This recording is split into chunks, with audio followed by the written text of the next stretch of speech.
This is podcast number 99 featuring Gay Faulkenberry.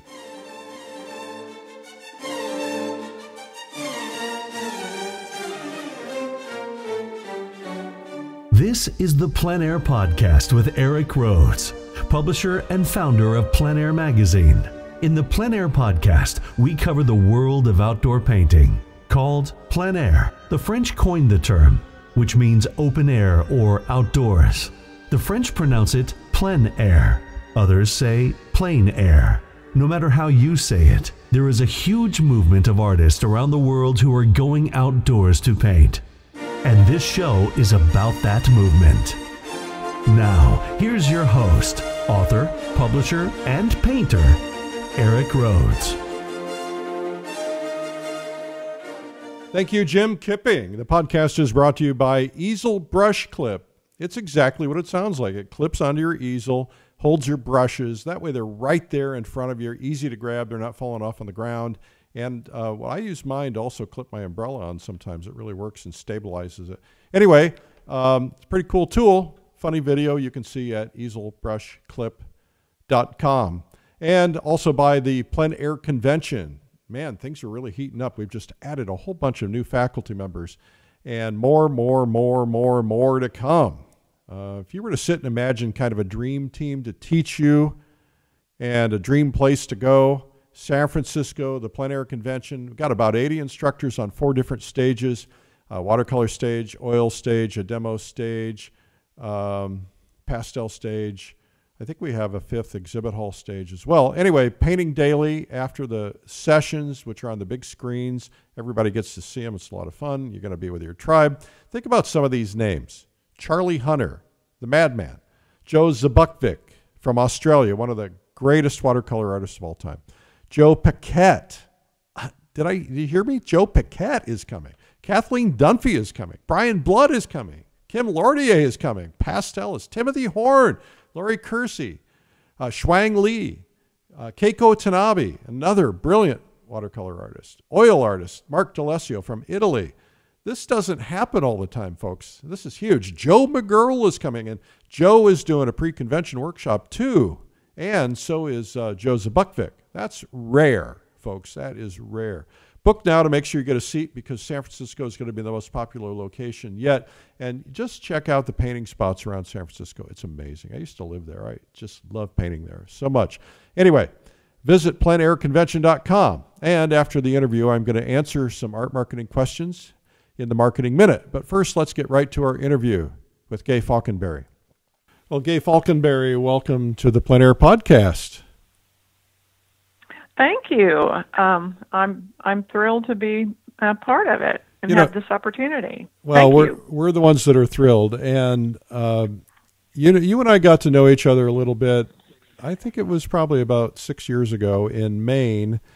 You were there with the PleinAir Painters of America group, and I was there shooting videos. And right. we went out and spent a grand day together, didn't we? We did. And I did a painting and wasn't totally happy with it, so it never really got to the production stage, but, sometimes that happens. Well, it was a gray day, and I'm not a real gray day painter. But you'd be surprised how many don't make it to the production stage. From time to time, that just happens. You want it to be a great painting, and we're pretty flexible about that stuff. And, well, one day we'll do another one. That'd be great. I'd love to. Yeah. So what I'd like to do in the beginning, because we now are up to almost 500,000 people who listen, and there's a lot of people who are very interested in PleinAir painting and painting in general and understanding our world, but they don't always know everybody in the world. And so for the benefit of the people who are listening, can you describe verbally what kind of painting you do, what it feels like, what are the nuances of your work? Well, I would have to say, I mean, if you were going to label my painting as, I would just say I'm probably an impressionistic realist. that pretty much covers it, because I mean I'm pretty representational in my interpretation of what I paint. But I paint a lot of different subjects. I mean, I don't mix up my technique or anything, but I definitely paint a lot of subjects, and that's kind of been my choice always, because I love painting still life, and I do a lot of landscape and a lot of plein air work, but interiors and florals, and it just keeps things interesting for me. Yeah, I think that's great. And there's artists that I've really admired over the years that can paint all subjects, and I just think, I really want to be able to do that and do it well. Now, when you paint plein air, do you convert those into studio paintings? Sometimes. I don't do a lot of converting my small paintings. Well, I won't say I don't do it. I just don't. I probably don't put out as many studio paintings as I do small paintings. I see. And small paintings to me would be 12-16 and 10-12s, 9-12s, 8x10s. And sometimes I'll do a 16-20 on location, but in as far as doing big studio work, I'm not as comfortable on big canvases as I am on a smaller canvas. That's just kind of is the way I feel about it. But I'd like to try to do larger paintings. That's something that is on my to-do list, is to start doing more studio work. Yeah, it's interesting you should say that. I was thinking this morning, I've got a roll of canvas that's probably about 5 feet by 6 feet. And I was thinking about, right. Wouldn't it be fun to stretch that baby and just do one big giant painting? It'd probably take me 100 years to get it done. Oh. Well, yeah, when you talk big, that's big. I mean, at 24-30, even a 30-40 is big for me, and I don't typically do that size. But that's not to say that I won't, and I think I just need to get more comfortable on larger pieces and working studio pieces, and then making that conversion from a sketch and even some photographs, and just working it big. But there's a lot that goes into a studio piece that when you're painting a small area, you can make really interesting with a smooth few brush strokes, and when you get to a big canvas, those small areas become big areas, and you've got to make those really interesting too. So I think it's a matter of just doing it, jumping out there and doing it, and working through it. There's certainly not a right or wrong. I mean, there's some people who love to paint large, and I even know a lady, an artist by the name of Krista Paisano. I think it's Paisano. That may be wrong. And she paints nothing under about 5 inches. She paints really, really tiny, and she goes around to these plein air events and does small paintings, and they're just marvelous. They're really juicy and wonderful. So I'm going to embarrass you. I've seen some of her. Okay. Okay. Yeah. Well, I'm going to embarrass you by saying that Gay is a member of the Plein Air Painters of America, which is, bar none, the premier group of painters, outdoor painters in America. Getting into that organization isn't easy. It's not just pay your money and get in. You've got to be vetted in. You've got to be voted in. And you've been a member of that organization for a long time. That says a lot about the quality of your work. Well, thank you. I have. It was 1996 when I got into the group, and it was Kevin McPherson that really talked me into it. And when Kevin believes in something, you believe him. So, and he had told me at the time, he said, "You're investing in your future by getting in this group." And I didn't really know a lot of the artists that were in the group at the time, a few, but it was a turning point in my career for sure. Tell me about why it was a turning point. Well, I think just being in, and it was already, it was already somewhat of a prestigious group, I think. Of course, Denise Burns had the original vision Right. to make that something that people would, really pay attention, and that the everyday person could learn more about plein air painting. So for me, it just, I knew that if there were a number of painters in there that I admired, that I would, I felt like it was a prestigious group for me to be in.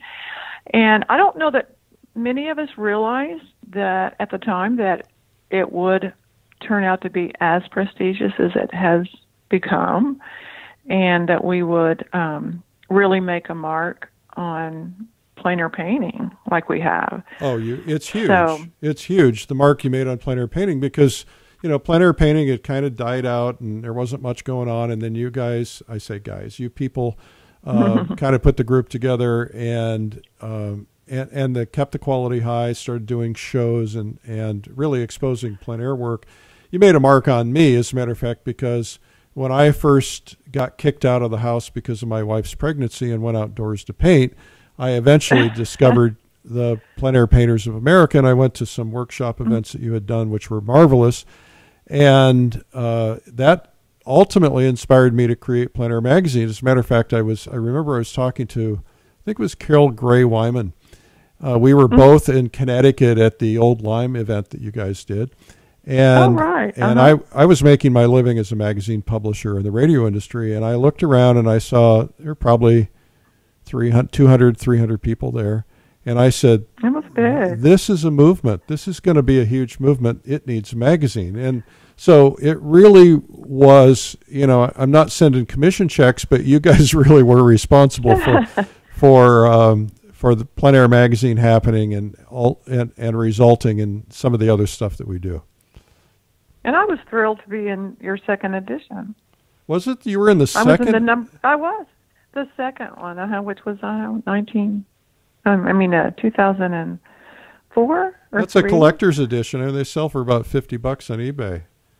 Well, I have lots, so I'll hold on to those. Not the $50. No, that was quite an honor to be in that second edition, and I think Carol Gray Wyman had a little bit to do with that because she was working with you, and we've gotten to know each other. So, yeah, and your magazine is continued to be a top plein air magazine. Well, thank you. That's very sweet. So let's go back to the beginning. You live in where? Oklahoma? Oklahoma. Where were you raised? Yes. I was actually raised, I was born in Oklahoma, but my father was a petroleum geologist, and so we moved around some. Moved to Corpus Christi, and we were in Midland, Texas, and even Wyoming, Casper, Wyoming for a while, and then moved back to Oklahoma. So my roots are here, but moved around a lot growing up. And my father was a real nature person. So just being out in nature and, looking for rocks and critters and bugs and just, all kinds of things. Being in nature just seems real natural to me. And so painting outside is, that's a big part of being out there, is just being part of the whole natural environment. So did you have this Jones to become a painter from an early age? Did you have a sense of an interest in art as a kid? I did. Early, really early. I mean, honestly, my earliest memories are working with color pencils, of course, crayons, but I just was fascinated with color and always was doodling really young, and then, drawing, and actually had a chance to take some private lessons when I was in junior high, I think. It must have been early, like 6th or 7th grade for a while. But yeah, I've been involved in art always. So, I had... And were your parents influential in driving you to that, or grandparents? Or I think my parents were somewhat of an influence because they were art-minded. they eventually, at some point later on, started collecting art. But at that time, my mother was an art major in college. My dad had been an architect major for a short time, and so he loved to draw. And my grandmother was a painter and had taken painting classes wherever she lived, and even painted outdoors some. She had a French box, which is mine still. I still use it. And she just had a real influence on me. So I think that, and that eventually resulted into a trip to Taos that I took with my parents and my grandmother back in the late 70s. And that trip was kind of a turning point for me too. So I had gone to college at Southwestern State University for about a year and a half, and then transferred to Oklahoma State, which is a large state university here. And their art department was very 1970s. You just, they gave you a list of supplies and you kind of pulled something out of your head. And so we didn't really get the fundamentals to painting like I had hoped I would. And if you painted anything that was recognizable, then they didn't really think you fit into their program very well. So more of an abstract kind of a thing? Oh, yeah. Big hamburgers and hot fudge sundaes and I don't know, whatever. Anyway, that was not my direction I wanted to go with my painting. So I had about a semester left to a degree, and I just decided, I just didn't want to, I didn't really know what I wanted to do with a degree in art, and I'd always wanted to paint. I'll go back a little bit. Originally, when I started at OSU, I wanted to go into fashion illustration, and they just didn't have the department for that, and I probably needed to be in a commercial school for that. But so it was a trip to Taos with my parents and my grandmother that really it made me want to paint again, because I really put my brushes up for about 6 years when I got out of college. What was it in Taos? Was it going to the museums or the fashion house or? The fashion house really wasn't there. Well, it was there, but it was the museums and the galleries and meeting some of the artists and just seeing what people were doing there. I mean, they were painting the landscape. They were out painting, and it was beautiful work and, great color. And, of course, the landscape there is gorgeous. And I came back and just decided I needed to get back to my painting, because I had let about 5 years go. I just put my brushes up for about 5 years and got a job for an auto company. And so it was definitely a push for me to find, to start painting again, and then to find somebody that could give me the foundations to painting. And who gave you those foundations? And that would have been Sergei Bongar. Wow, really? Yeah. Wow. So and, did you go back to Taos and learn from Sergei? Oh, no. I took 2 summer workshops with him in 80, I'm going to say it's 81 and 82. And he had those workshops in Rexburg, Idaho. And his full-time school was in California, but his summer workshops were in Idaho. And they were intense. And I had never taken a workshop before. So I went in as a newbie and like a sponge, just everything that he said and taught was just, it was so valuable, such valuable information. So for the people who are listening right now who don't know who the heck Sergei is, he's a legendary Russian artist who had a huge influence because of his schools, and there's some great stories. I'll bet you've probably even got a couple. Oh, I do. Well, he was, for one thing, he was very Russian, a very heavy accent, and then when he did his demos, they were productions, and I mean, it was just that whole kind of Russian personality. He was very much of a colorist and bold painter, and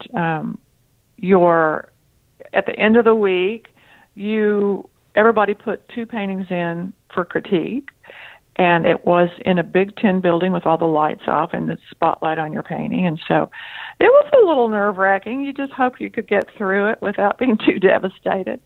And he was pretty brutally honest, wasn't he? He was brutally honest. He could be. So, you just felt like if he'll just say something about my work and not, tear me to pieces, then I'm good. So there were 60 people in our workshop, so they were big workshops. Wow. So what do you and think? He had. Go ahead. I'm sorry. No. He had assistants too that worked with him. That I was there 2 weeks, both 81 and 82, 2 weeks each one. And they were wonderful artists in their own right. Delbert Gish, Ron Lucas, Sonia Pinchapong, they were all wonderful instructors. So you not only got Sergei, but you got, his other assistants that were super too. So who are there any people that were fellow students at the time that we might recognize? Gene Hackman was.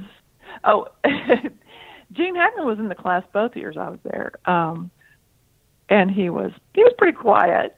Wasn't like a big chatty person with everybody, but he was there, and he still paints. He lives in Santa Fe, and so I've run into him since. We've had a chance to talk about our painting and those years in Idaho.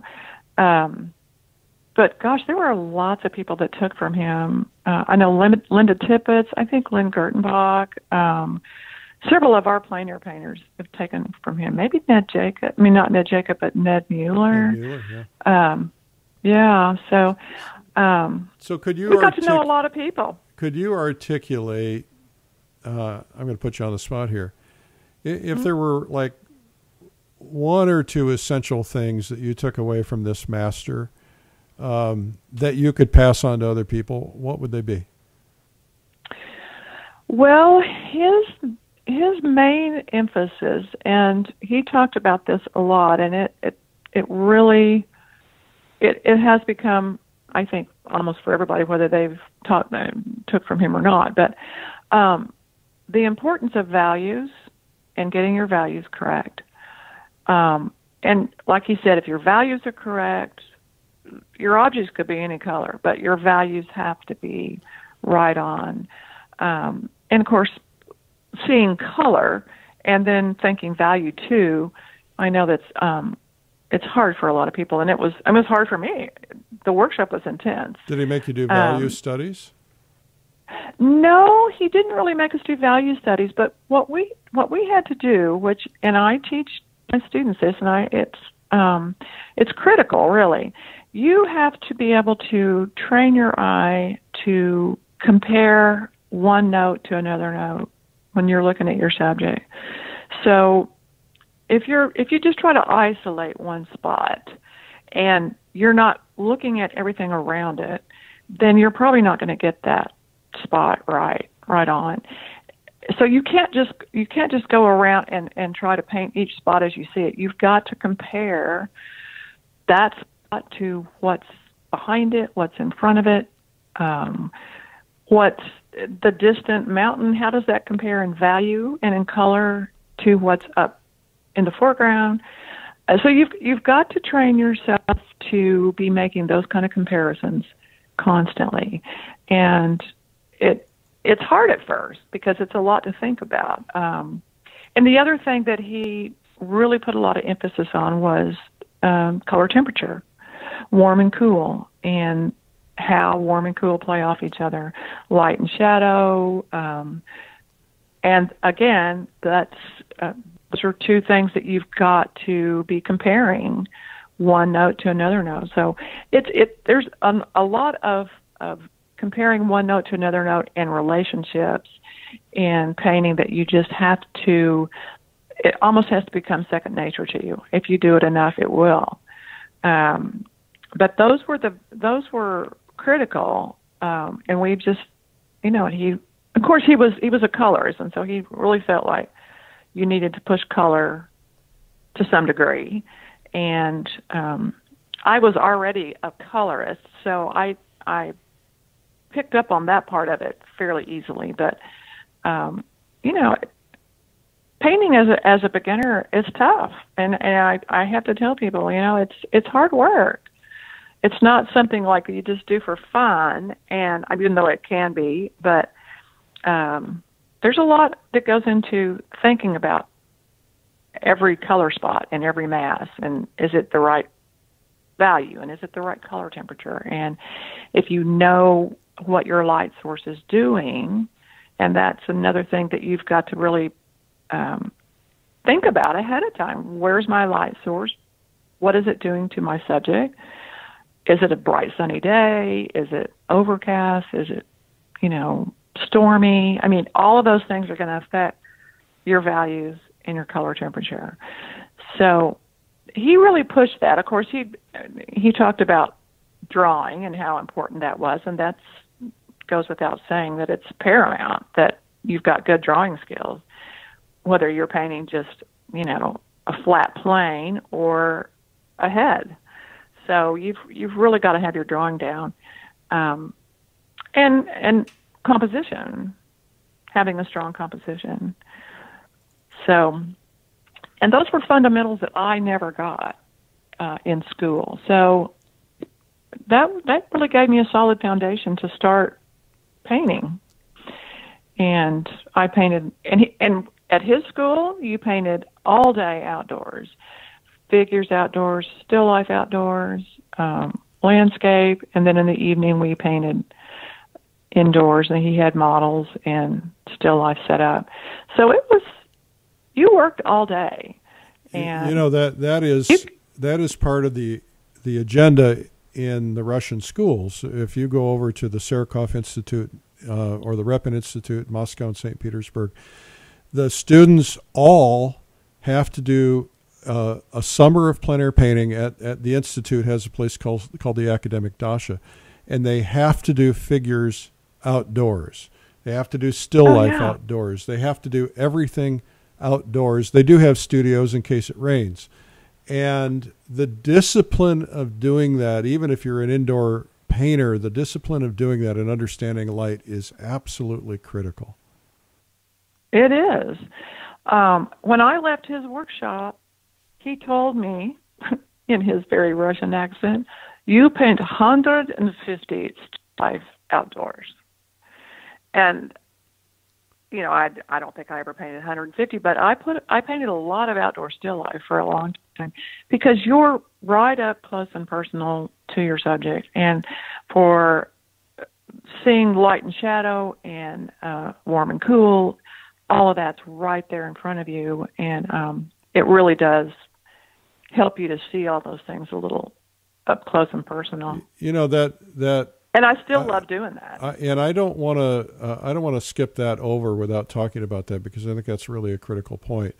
When I first started getting interested in plein air painting, I ran into an artist at a show by the name of Kevin Corder, and I said, how do you learn this? And he said, go out and paint 100 small paintings. He said, before you do anything else, before you take any lessons, before you take any workshops, just go out on your own and paint 100.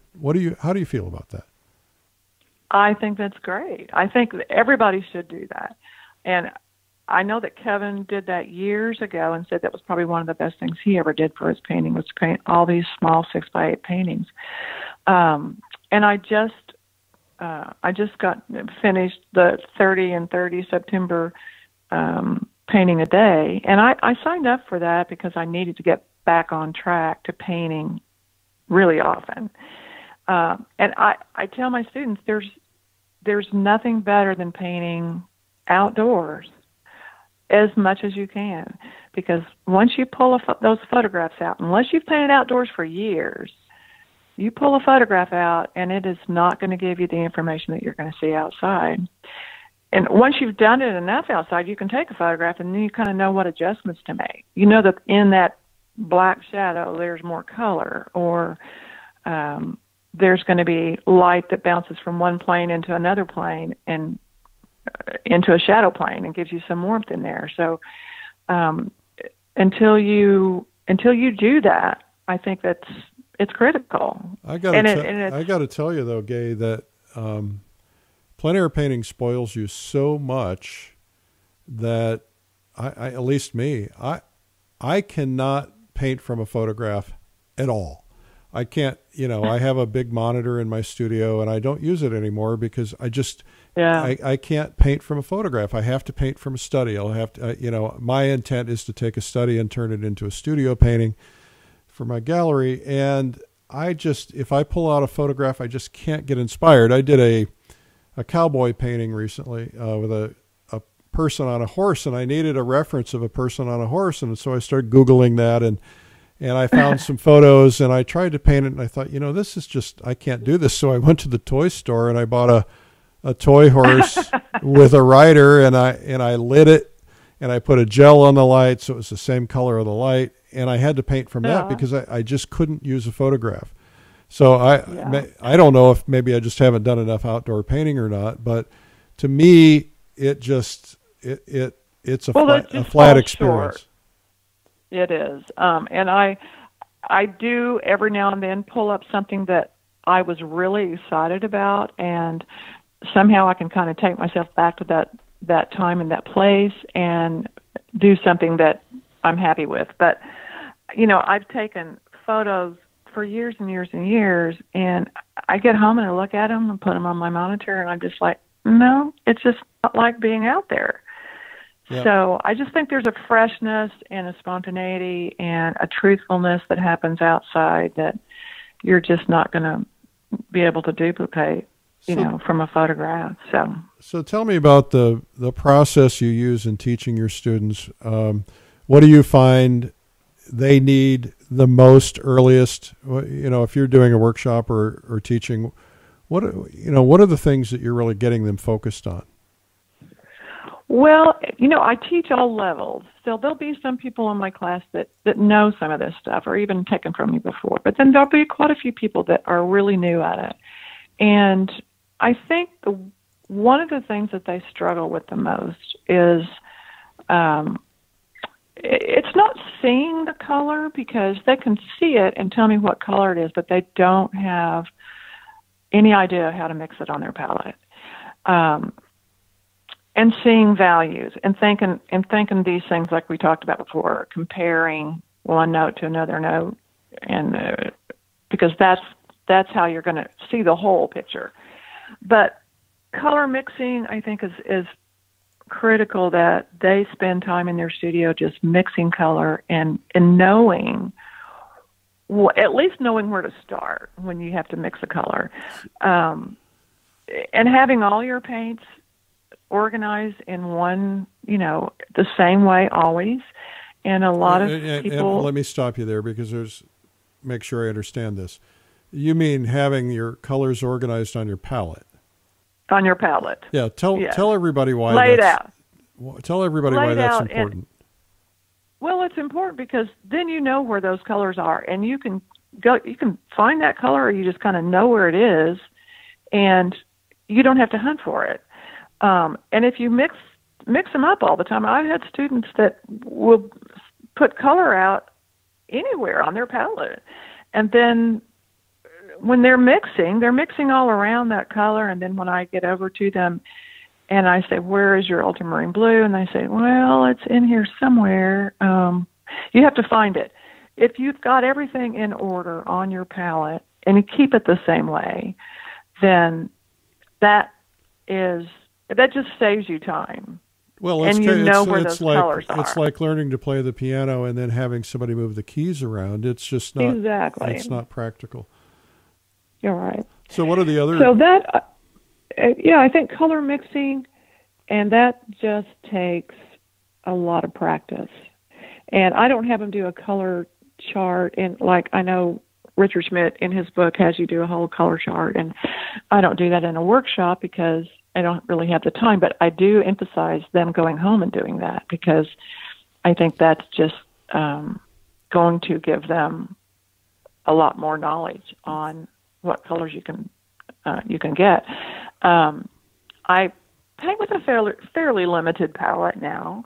I say limited; it's not 4 colors, but it's about 8, and it's a warm and cool of each color. A cool blue, warm blue, cool yellow, warm yellow, and so on. And I think by doing that, you achieve a better color harmony in your painting. Because when you're having to mix those colors on your palette to get those greens or browns and earth colors, then you end up mixing back into those for other things that are going on in your still life or your landscape, and it just becomes kind of a harmony in your painting. So I think a limited palette's important. People want to and actually I never started out with a limited palette. I started out after Sergei's workshop with all kinds of colors on my palette, probably 3 greens, and he had a lot of colors on his palette. But then, someone that's been painting a long time knows how to use those.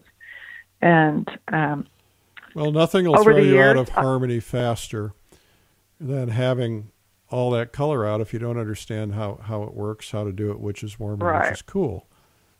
Yeah. And so, there's times when I've had students come to class and they have every color. We have a tube for every color. And I'm just like, okay, we're going to narrow that down to, 7 colors and why. And so it becomes harder work, but you get better results. So I got in the big picture. I got to know the answer to this, though. You wander into the art store and to pick up some extra ultramarine, and you're going to be painting Lake Louise in Canada, and it's a teal blue, and you're like, I got to buy that tube. Do you ever do that? Or do you ever have that temptation? Of course, because I'm a color person, and so I'm tempted by all of them. But I think somewhere in my drawer I've got phthalo green, which I haven't used in years, but I use a cerulean, and actually have put on my palette just within the last few years a cadmium green light that is, and I try not to use it in making green so much as I do maybe warming up a blue, a little bit of it to warm up a blue. But it's fun to try new colors. Cad green light is, see. As it turns out, one of the essential colors on the Russian palette. And of course, I don't want to make generalizations because everybody's different, but they use a lot of cad green. A lot of, did I say cad? It's cobalt. Yeah, they use cobalt green. Cobalt. I'm sorry. I was thinking cad. Oh, cobalt green. Yeah. Okay. Cobalt blue, you could probably really do a lot with cobalt green. Well, you make the most beautiful grays with it. Uh-huh. And I have a purple on my palette, a mauve blue shade, and I also have a transparent orange on my palette, which I'm kind of addicted to. But those colors together can make a wonderful sienna, or even carry it a little bit further and make an umber. So I use those colors, and I use that mauve blue shade a lot for making gray. And it's, a lot of people don't realize until you've been painting a while that it's the grays and the neutrals in your painting that really make your color sing. So, and I had an instructor tell me that years ago, and it made a lot of sense. Ned Jacob. And he said,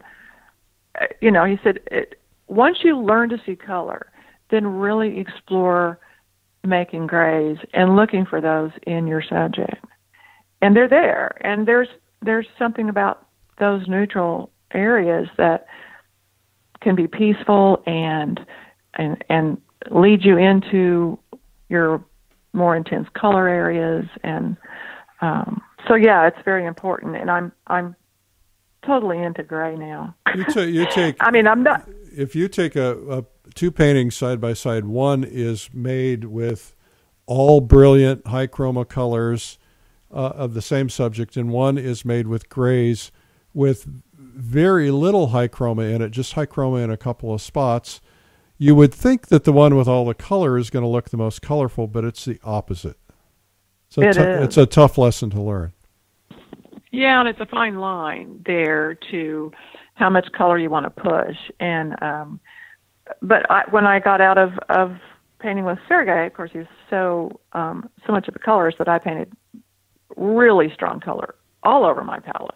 I mean, all over my canvas for, a few years. And then I realized, and some of these things you just have to come to on your own, but I realized that I need to step back and think about some of these neutral areas.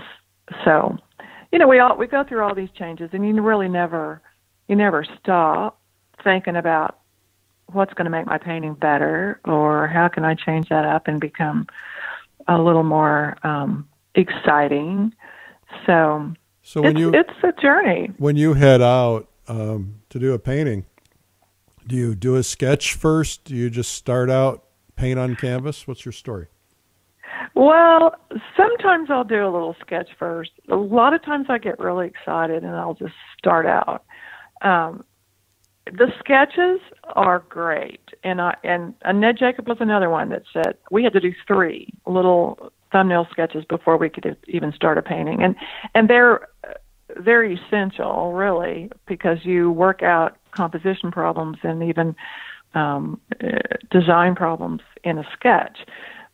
But a lot of times I'll just get started. So, and then there's times when I think, I've got to go back to basics here, and I need to really do my little sketches and get that worked out. Because if you don't have all those things worked out, sometimes you can just work them out in your head before you start. If you don't have those things worked out, then you get halfway through your painting and things start to fall apart, and it's like, well, I didn't take the time to work some of those things out ahead of time. Right. So there was something I was going to say about going out to PleinAir paint. Oh, I know one thing I tell my students: when you do go out to paint, or whatever you're painting, paint what moves you. Paint what excites you. Don't settle for ho-hum or just, well, this is just okay, I think I'll paint this. Paint something that really excites you, because it makes all the difference in the world. Well, it's like going on vacation with friends. The analogy being that, if a couple of couples decide to go to Europe together, and, you want to see the Eiffel Tower and they don't want to see the Eiffel Tower, you're excited about it, they're not. And I find the same thing happens when I go out to paint with friends. It's like, we're in the car together, and it's like, okay, he wants to stop here. And I'm like looking around and I can't find anything there that gets me excited, and I tolerate it, and then I do a crummy painting. So it'd be much better to say, drop me off down the road and, spend your time doing what you love. And I can remember doing that with a friend, because every time that we would go out, it would be her time to pick somewhere, or it would be my time. And I remember one time we went out and she picked a spot, and I thought I was going to cry. I was like, oh my God, I can't paint here. I was so I really wanted to paint so bad, and I wanted to paint something I was excited about. So, and then you've got guys like John Cosby and Joe Paquette that you set them off in an alley next to a bunch of toxic waste, and they're happy as clams. Yeah. But that's what turns them on. Yeah. So, and doing this little 30 and 30,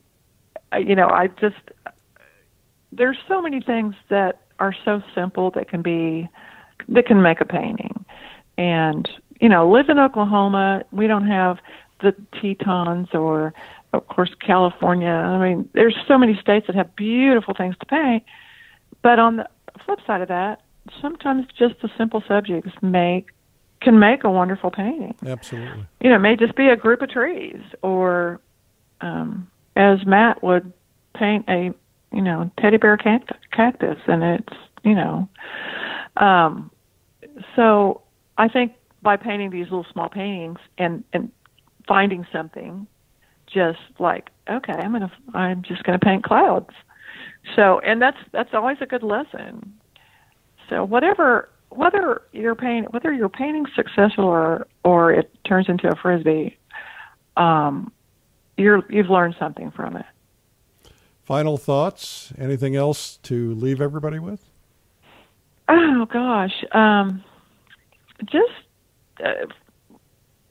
stick with it.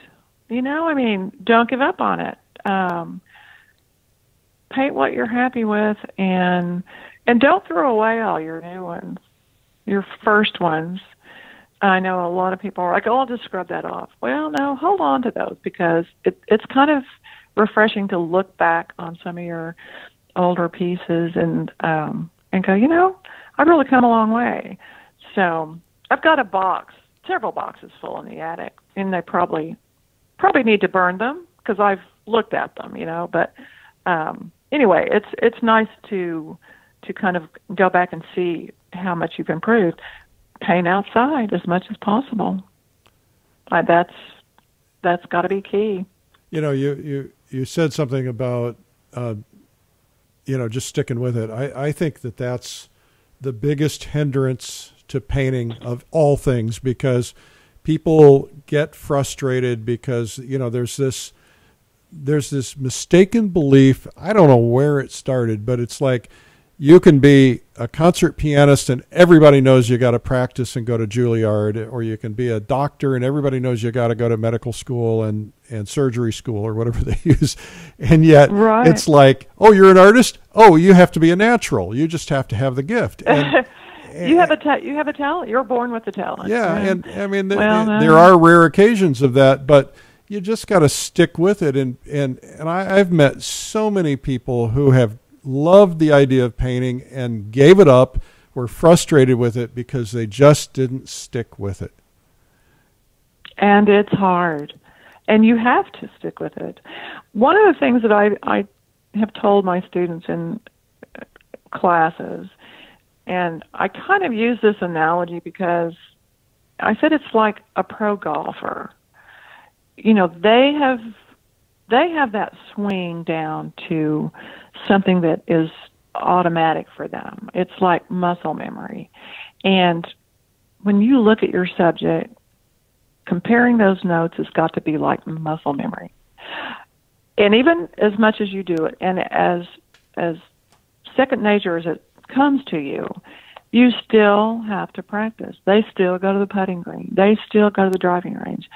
I mean, they're pros at what they do, but they don't ever stop working at it. No. So it's, I think that's just part of the excitement. I mean, if it was all so easy and every painting we turned out was perfect, then it wouldn't be as much fun. And it's hard and it's challenging, but it is. Being out on the highways of Arizona in 110-degree heat, working on a road crew, that's hard. And so in comparison, I mean, at least you're still painting, and yeah, you're really challenged, and yeah, it's really, really difficult sometimes, but there's a big difference, and I don't want to discourage anybody from getting out there and trying it. You're going to put in the hours. You got to put in hours with anything. You might as well put them in doing something that's kind of fun. But as hard as it may be, when you get finished with something, there's going to be things about that painting that you feel proud of. Yep. And and hopefully you'll think, okay, I can do this another time. It's still going to be kind of hard. I mean, I got to work at it, but with each one, you're going to find that you're going to improve. And the more you paint, the more you improve. And so it's, I don't want it to sound like it's impossible, because it's not. Yeah. You just have to work at it. And if a guy like me can learn to paint, anybody can learn to paint. Oh, I couldn't draw a stick figure. Well, there's a lot of people that have picked up painting later in life, and they've turned out to be some really fine painters out Yep. there that didn't start out, as an artist. Yep. So it's never too late to pick up the brush and give it a whirl. Well, Gay, it's been a pleasure having you on the PleinAir podcast, and just listening to your years of wisdom. You're just such an inspiration. Your painting is beautiful, and I just wish for one day I could paint as beautifully as you. You're just so good. And Goodness. Well, thank you so much. It's really an honor to have you on the show and to let everybody get to know you a little bit. Well, thanks so much for asking me, and it's been a pleasure to be on. So hopefully our paths will cross again.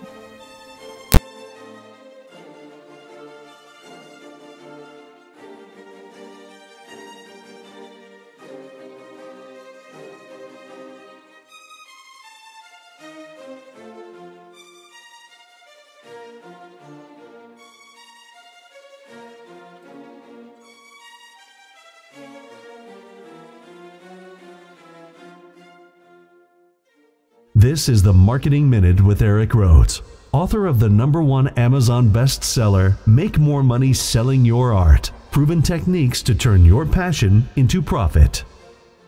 Love Gay. She is wonderful. Gay Faulkenberry, thank you so much for doing this. Well, it's time for the Marketing Minute. In the Marketing Minute, I try to answer your marketing questions, which you can, of course, email me, eric@pleinairmagazine.com. Here's a question from Brenda H. of Kingston, Ontario. She says, I paint in acrylics, and I've noticed a certain response when I tell people that. For business purposes, should I change to a different medium? Well, let's start with the fact that there are tons and tons of successful acrylic artists in galleries all over the country. And so I don't know. I'm not so sure. I think it kind of depends on your gallery owner. But, actually there are more acrylic painters than there are oil painters. And I think there's more acrylic painters than there are watercolor artists, but I may be wrong about that, maybe flipped on that. Anyway, you can succeed very much in acrylic. And there's so many amazing acrylic products out there now that you can do a lot more things with them. And one of the reasons acrylics got a rap with oil painters is because, they dry fast. Well, there's now all kinds of acrylics that don't dry fast. And as a result, you can kind of mush them together like oil and they stay wet a little bit longer. So I wouldn't worry too much about it. But, you might want to ask your advisors. If you have a gallery, then they may have an opinion about it. But acrylic is archival. It's going to last forever. It's beautiful. It just depends. I think acrylic also sometimes gets a name because some people paint very garish colors and very crazy things. And, that's okay too. But it just kind of depends. But now you can do so much more with them. So I think it's cool. And as a matter of fact, we'll probably start adding more and more acrylic. We've got some acrylic painters now at the convention, but we'll probably add more because there's so many acrylic people out there. The next question is from Leslie M. of Tubac, Arizona. I love that name, Tubac. Sounds like a rapper. As a director of a new art school, I worry about spending too much on advertising. What percentage of sales should we be spending on advertising? Well, it's a loaded question, Leslie. And the reason it's loaded is because advertising is about what you need to accomplish at the moment. For instance, if you're a new business and you're trying to create awareness, you're going to have to do a lot more advertising than you would normally if you're maintaining it. Or it also depends on, the kind of business. Like an art school, it depends on your margins, how much money you're making. Some businesses have a high margin, like the cosmetic business. They make about 90% on cosmetics because there's no cost to put that stuff together. So they spend, 30, 40, 50% on advertising. And you notice cosmetic companies all around. Well, you're trying to gain market share. That's why they do that. If you're, you're only making 10 or 20% on your money, then you got to be more conservative. I think, roughly a lot of people kind of depends on the business, 5, 10, 15% of what they net on their advertising. But again, depends on the time and place, what you're trying to accomplish. There are times if I'm like launching a new business, I'll spend a lot more on advertising. There are times when I'll cut back because I can kind of maintain it, but I never stop because the minute you stop, people forget about you. So anyway, just kind of judge that. I'm sorry I can't give you more of a very specific answer, but you got to get the word out, because if you don't get the word out, nobody's going to show up, and then you're going to have expenses without customers. Today's podcast was sponsored by the PleinAir Convention. That's pleinairconvention.com. You need to go. I'm going to go. I'll be there. I'll be teaching art marketing too. And by the easel brush clip, which needs to be on every easel. As a matter of fact, a lot of people put 2 of them on, and I have like 2 on my studio easel. I have 1 on my PleinAir easel. I've got another easel up at the lake house, and so I put 1 up there. Actually, a couple of them up there. And so anyway, it's a good tool. easelbrushclip.com. I've got this blog on Sunday mornings. You can check it out. It's called Sunday Coffee, and it's kind of different. It's not always about art. It's just kind of about art and life, and sometimes just life. Anyway, something I love doing. You can check it out at coffeewitheric.com, where you can subscribe for free. It's fun to do this. Let's do it again sometime like next week. And next week, ta-da, will be episode number 100. I wonder who will be there. We'll see you then. I'm Eric Rhodes, publisher, and I can't do this with a straight face. I'm Eric Rhodes, and I'm the publisher, and I'm the founder, that's right, of PleinAir magazine. Remember, it's a big world out there, and I hope you'll go paint it. We'll see you. Bye-bye. Hope you had fun today. This has been the Marketing Minute with Eric Rhodes. You can learn more at artmarketing.com.